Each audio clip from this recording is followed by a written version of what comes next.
2021 पासून. पण आता मी तर फोटो टाकतो तसं ताई पण सांगेल. हां सगळ्यात हो, त्यामुळे मराठी भाषा कारण पुढचे निवडली प्रश्न समजायला सोपे जा.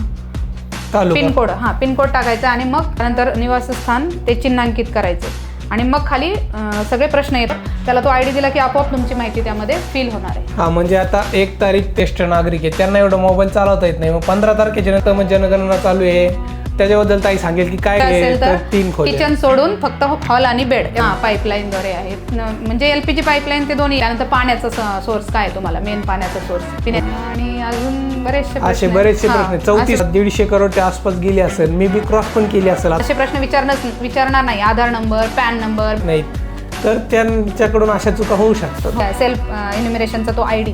तर हे सगळे प्रश्न आणि काही लोक म्हणजे जस्ट व्हेरिफिकेशन आहे, क्रॉस चेकिंग.